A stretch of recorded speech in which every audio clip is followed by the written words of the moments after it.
Hello, my dear students. Welcome back to my channel Scholarly Minds and I hope you all are fine. So guys, इससे previous video के अंदर मैंने आपको BHD LA यानी कि आपका हिंदी भाषा लेखन कौशल के कुछ इम्पॉर्टेंट क्वेश्चंस को डिस्कस किया था।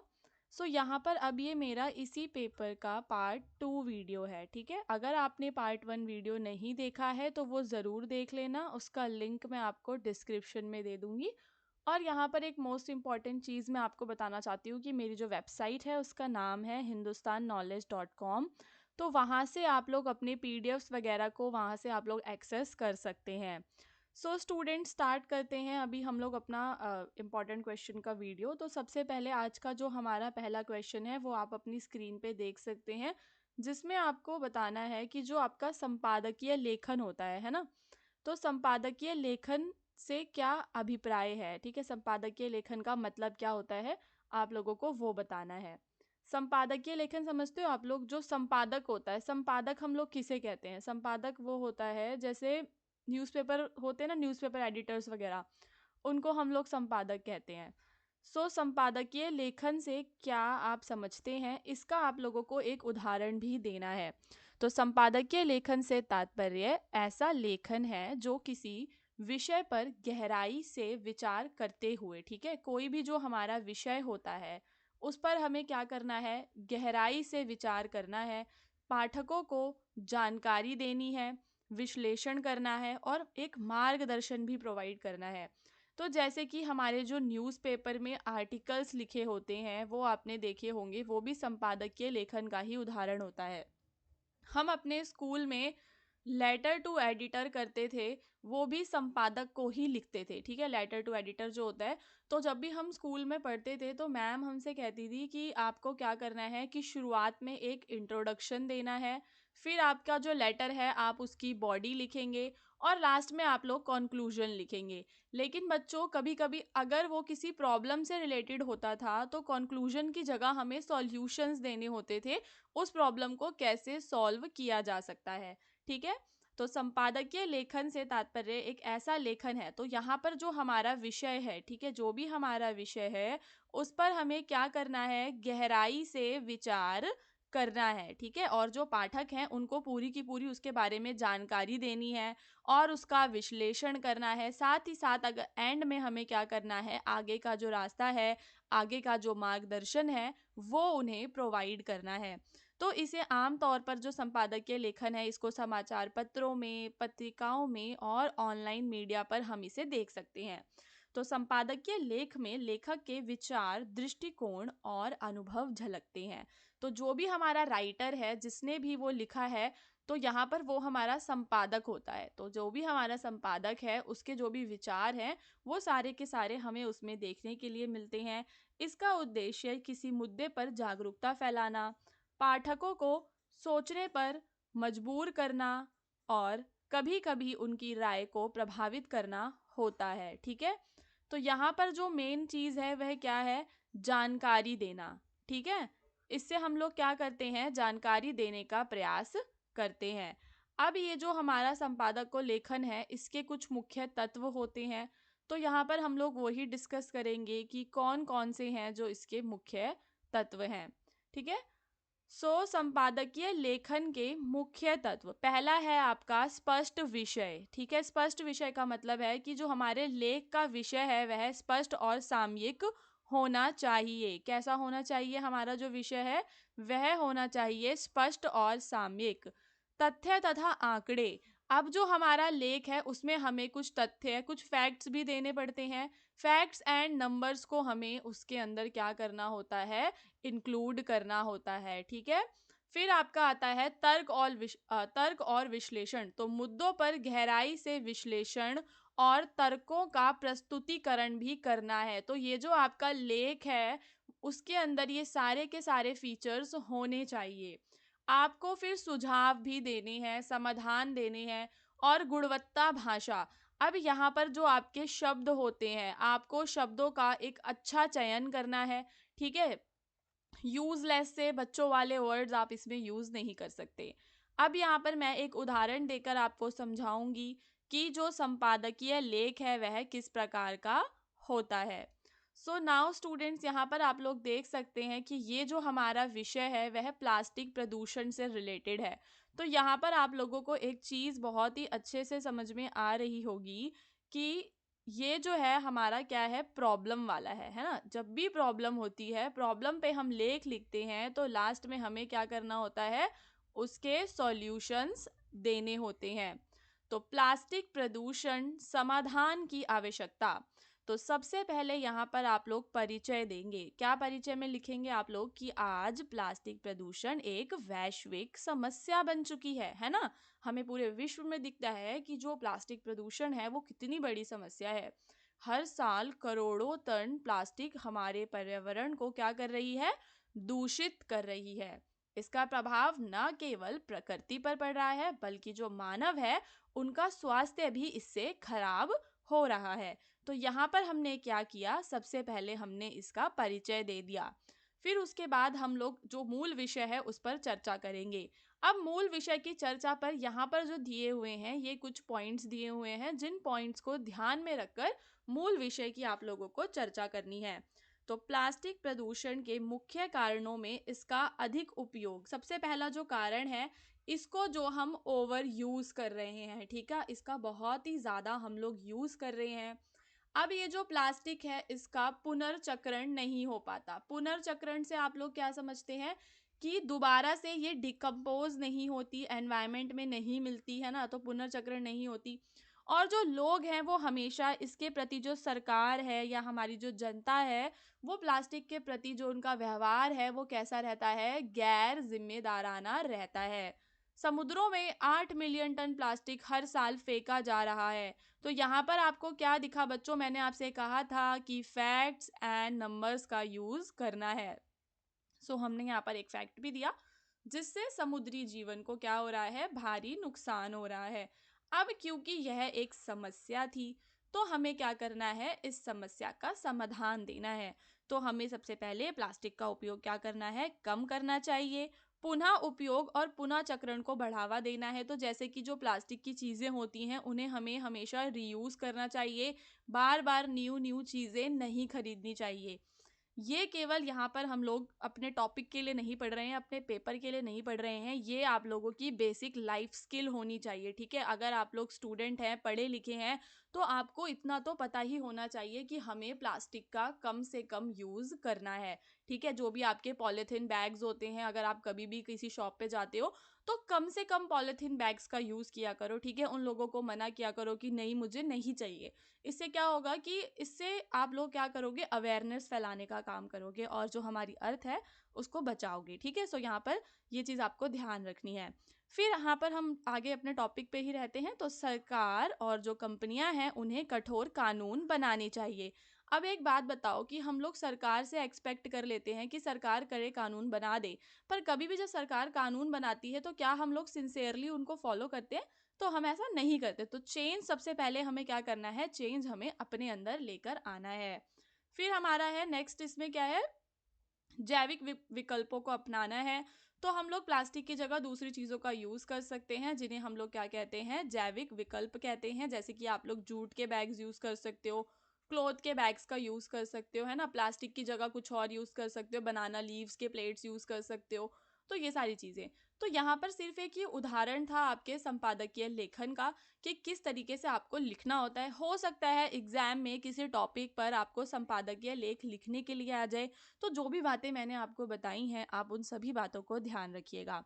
अब यहाँ पे आप लोग अपना निष्कर्ष दे देंगे, ठीक है। अब हम चलते हैं नेक्स्ट क्वेश्चन पे कि तार्किक लेखन की प्रक्रिया पर यहाँ पर आपको क्या करना है, प्रकाश डालना है। तार्किक लेखन यानी कि लॉजिकल राइटिंग, ठीक है। तो तार्किक लेखन का मतलब होता है कि इसमें आपको थोड़ा सा लॉजिक भी लगाना होता है।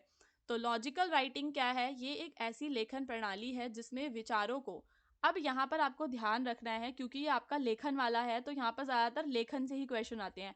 तो यह एक लेखन प्रणाली है।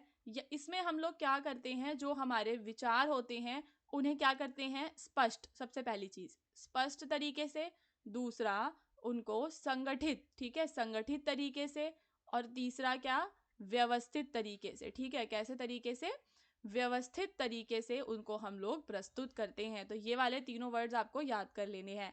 तो इस प्रकार के लेखन में तर्क और साक्ष्य का प्रयोग किया जाता है ताकि पाठक को लेखक के दृष्टिकोण को समझने और सहमति बनाने में मदद मिल सके। तो यहाँ पर जो लेखक का दृष्टिकोण है वो पाठकों को समझ में आ जाए, ठीक है, इस चीज़ का ध्यान रखा जाता है। तार्किक लेखन की प्रक्रिया के यहाँ पर कुछ चरण हैं जो मैं आपको बताऊंगी। सबसे पहले होता है विषय का चयन। तो तार्किक लेखन की शुरुआत में सबसे पहले आपको एक अच्छे विषय का चयन कर लेना है जिस पर आप लोग बहुत अच्छे से सोच विचार कर सको। फिर यहाँ पर आपको विचारों का संकलन करना है। तो जब आपने विषय का चयन कर लिया तो जो आपके विचार हैं उनको आप लोगों को व्यवस्थित करना है। तो इसमें विभिन्न पहलुओं पर विचार किया जाता है, जैसे विषय की समस्या, उद्देश्य और समाधान। तो जो भी विषय है उसकी समस्या के बारे में सोचो कि वो समस्या आ क्यों रही है, उसके समाधानों के बारे में सोचो। फिर होता है थीम और तर्क की स्पष्टता। तो यहाँ पे इसका क्या मतलब है, क्योंकि आप तार्किक लेखन लिख रहे हो तो यहाँ पर ये आपकी थीसिस है, तो कुछ ना कुछ तर्क होने चाहिए। आवश्यक होता है ये क्या, तर्कों की स्पष्टता जो है वह आवश्यक होती है। यह वह मुख्य विचार है जिसे लेखक साबित करना चाहता है या पाठकों के सामने रखना चाहता है। इस दौरान लेखक को यह सुनिश्चित करना चाहिए कि उसका तर्क मजबूत और स्पष्ट हो। यानी कि अगर आपने कोई टॉपिक लिया है और आप उसको डिस्क्राइब कर रहे हो तो उससे रिलेटेड आपको तर्क भी देने पड़ेंगे। जैसे कि अगर यहाँ पर हमने प्लास्टिक पॉल्यूशन का टॉपिक लिया तो हमें तर्क देना पड़ेगा कि किस प्रकार से कितने मिलियन टन जो प्लास्टिक है वो समुद्रों में जा रहा है। यहाँ पर हमें अब जो बात हम कह रहे हैं, अगर मैं कह रही हूँ कि प्लास्टिक पॉल्यूशन करती है तो मुझे उसको प्रूव करना पड़ेगा कि कैसे करती है। तो यहाँ पर हमें ये जो प्रूफ वाली चीज होती है ना, इस पर ज्यादा ध्यान देना होता है, ठीक है। साक्ष्यों और उदाहरणों का उपयोग कीजिए। साक्ष्य वही आप लोग समझते हो कि साक्ष्य क्या होता है, जो आपको एविडेंसेस मिलते हैं, ठीक है, आंकड़े, उदाहरण, ये सब आपको देने होते हैं। और लेखन संरचना जो है उसका ध्यान रखना होता है। सो हर एक लेखन संरचना में आपका परिचय होता है, मुख्य भाग होता है और क्या होता है बच्चों, आपका निष्कर्ष होता है। जैसा कि हर एक लेखन में आप ऐसी, अगर आप लोग ऐसे राइटिंग करते हो उसमें भी यही बॉडी एंड कंक्लूजन और इंट्रोडक्शन आप लोग देते हो, ठीक है। देन है आपका समीक्षा और संशोधन करना, यानी कि जब आपने लिख लिया तो लेखक को अपने लेख की समीक्षा भी करनी है। तो इसमें लेख के तर्क, विचारों की स्पष्टता और साक्ष्यों की वैधता को परखा जाता है कि जो भी हमें साक्ष्य मिल रहे हैं कि वो ठीक भी हैं या नहीं है ना। अभी भी आपने देखा होगा कि ज़्यादातर जो यूट्यूबर्स होते हैं वो क्या करते हैं कि सपोज वो किसी भी टॉपिक पे वीडियो बना रहे हैं तो नीचे ना डिस्क्रिप्शन में उनके लिंक देते हैं कि ये बात जो अपनी वीडियो में वो लोग कह रहे हैं ना, वो सही कैसे है ना। तो वो लिंक देते हैं आर्टिकल्स के, वेरियस आर्टिकल्स के, गवर्नमेंट की वेबसाइट्स के लिंक देते हैं, जहां से हम लोग क्या कर सकते हैं, उनकी वैधता को जांच सकते हैं कि हाँ भाई कितना % उसने सही बोला है। फिर हमें भाषा और शैली का भी ध्यान रखना होता है। स्पष्ट शब्दों का यूज करना है, सिंपल भाषा का यूज करना है और तटस्थ रहना है, यानी कि किसी भी तरीके की पार्शियलिटी हमें उसमें नहीं दिखानी है। देन आप लोग अपना निष्कर्ष इसमें दे देंगे, क्योंकि आंसर राइटिंग में भी तो यही होता है। आंसर राइटिंग में भी तो ध्यान रखना पड़ेगा। सबसे पहले आंसर राइटिंग, किसी भी आंसर को लिख रहे हो तो उसका इंट्रोडक्शन लिखोगे, फिर उसकी बॉडी लिखोगे, फिर उसका क्या लिखोगे आप लोग, कंक्लूजन, यानी कि क्या लिखोगे, निष्कर्ष लिखना बिल्कुल मत भूलना, ठीक है। निष्कर्ष से ना आपको 1 नंबर तो फ्री का मिल ही जाता है। चलिए नेक्स्ट क्वेश्चन पे चलते हैं। वर्णनात्मक लेखन का क्या आशय है। वर्णनात्मक लेखन यानी कि डिस्क्रिप्टिव, ठीक है। डिस्क्रिप्टिव राइटिंग इंग्लिश में 10th क्लास में किया होगा आप लोगों ने, आई थिंक। तो यहाँ पर जो आपका डिस्क्रिप्टिव राइटिंग है उसके बारे में आपको बताना है। तो वर्णनात्मक लेखन का आशय किसी वस्तु, व्यक्ति, स्थान, घटना या विचार का ऐसा सजीव और प्रभावशाली चित्रण करना है जिससे पाठक उसे महसूस कर सके, ठीक है। तो इतना ज़्यादा डिस्क्राइब कर दो कि जो पढ़ रहा है ना उसको वो दिखाई देने लग जाए, बिल्कुल ऐसा लगे उसको कि वो रियल में उसको देख रहा है, रियल में उसको सुन रहा है, महसूस कर रहा है। उसमें खुशबुओं का ऐसा वर्णन कर दो कि उसको लगे कि वो तो पूरा का पूरा उसको फील ही कर ले रहा है। तो इसको कहते हैं डिस्क्रिप्टिव राइटिंग। बिल्कुल उसको इमेजिन वो कर सके, जो पढ़ रहा है वो क्या कर सके, उसकी कल्पना कर सके। तो इस प्रकार के लेखन में लेखक विवरण के माध्यम से पाठकों को किसी अनुभव या भाव दृश्य से जोड़ने का प्रयास करता है। इसका उद्देश्य है पाठकों के भीतर एक स्पष्ट और सजीव छवि उत्पन्न करना। नाउ स्टूडेंट्स, अब हम लोग डिस्कस करेंगे इसकी विशेषताएं कि क्या क्या इसकी विशेषताएं हैं जो हमें ध्यान में रखनी चाहिए।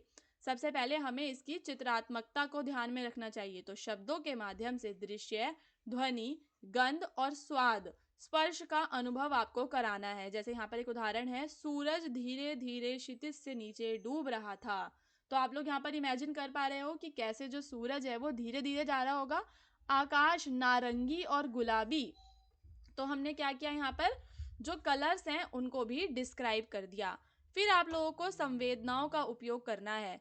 तो पाठक की सभी इंद्रियों को सक्रिय करने के लिए संवेदी विवरणों का उपयोग करना है। संवेदी विवरण का मतलब होता है कि एक ऐसा वर्णन जो दृश्य का वर्णन कर सके, ठीक है, दृश्य को अच्छे से बताना है। श्रवण यानी कि ध्वनियों का वर्णन करना है, कि अगर आप लोग कोई मॉर्निंग रूटीन, सपोज आप लोग मॉर्निंग जो हमारा रूटीन होता है उसके ऊपर डिस्क्रिप्टिव राइटिंग वर्णनात्मक लेखा कर रहे हो, तो सबसे पहले आप दृश्य का वर्णन करोगे कि जो पार्क है वहां पर हरे हरे ट्रीज हैं, बर्ड्स हैं।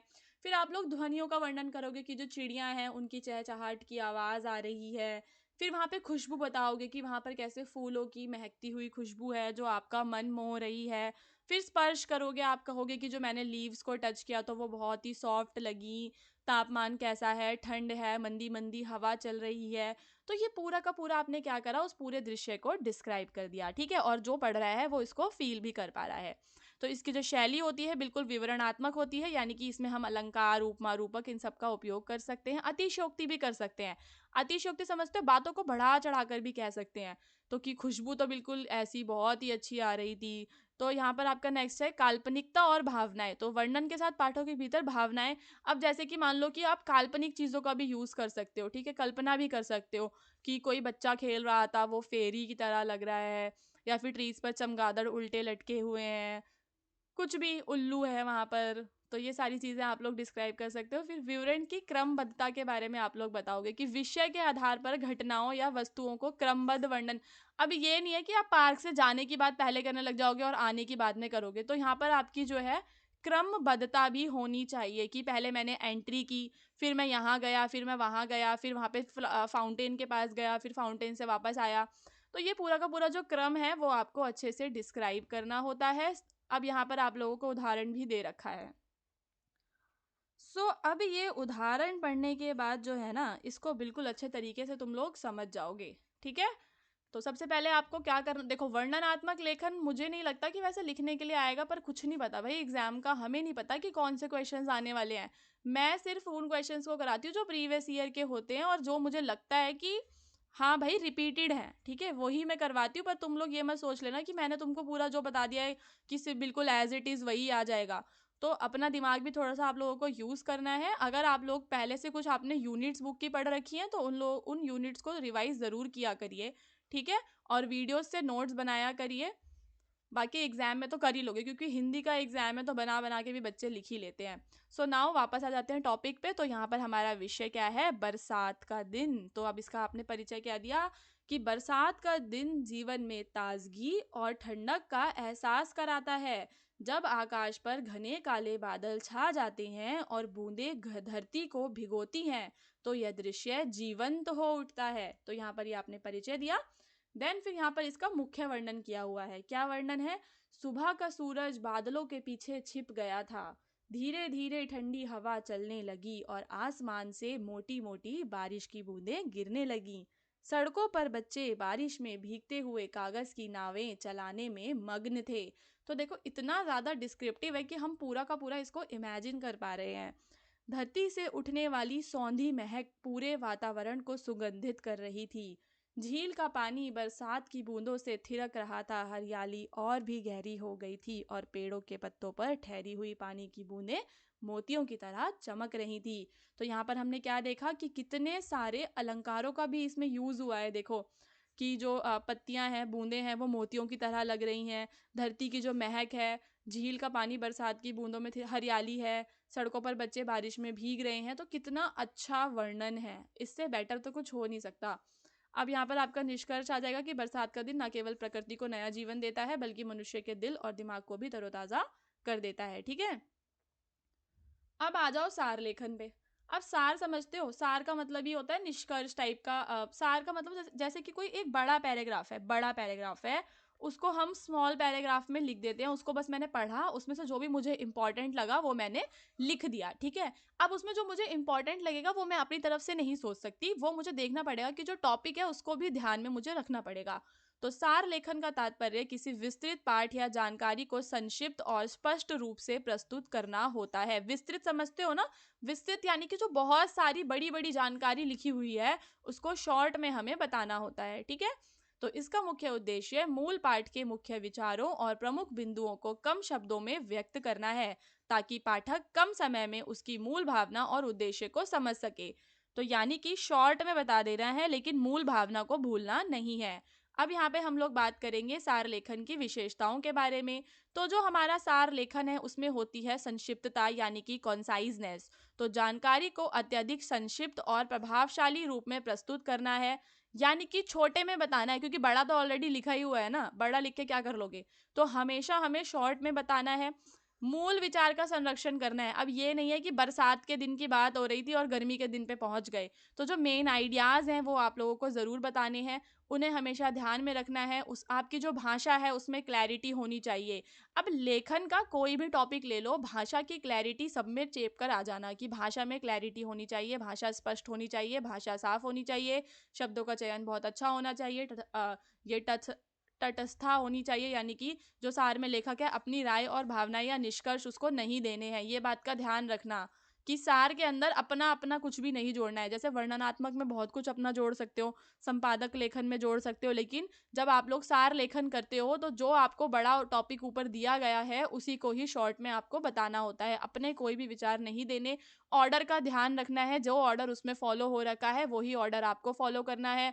जो पाठ है उसको ध्यान पूर्वक पढ़ना है, उसके मुख्य बिंदु निकालने हैं, नोट्स बनाने हैं, और फिर लास्ट में आपको सार लिखना है। जब आप सार लिख लोगे तो उसकी समीक्षा भी करोगे और उसका संपादन भी करोगे, ठीक है। सो ये सारे पॉइंट्स आई होप आप लोग समझ पा रहे होंगे, ठीक है। तो क्या क्या पॉइंट्स थे? यही कि पाठ को ध्यानपूर्वक पढ़ना, उसको अच्छी तरह से पढ़ें और उसके मुख्य उद्देश्य को समझें, मुख्य बिंदुओं को निकालें, उसके नोट्स बनाएं, आंकड़े और उदाहरणों को हटा देना है। जो अनावश्यक होता है उसको क्या करना है? हटा देना होता है। समीक्षा का मतलब होता है लास्ट में चेक करना है कि जो भी आपने लिखा है क्या वो सही निकल के आ रहा है या नहीं आ रहा है। अब यहाँ पर एक उदाहरण है। यहाँ पे जो उदाहरण है इससे आप लोग समझ जाएंगे कि सार लेखन मैं क्या बता रही हूँ इतनी देर से। तो यहाँ पर सबसे पहले आपको ये एक मूल पाठ दिया हुआ है। ये क्या है? आपका मूल पाठ। मूल पाठ को पढ़ो।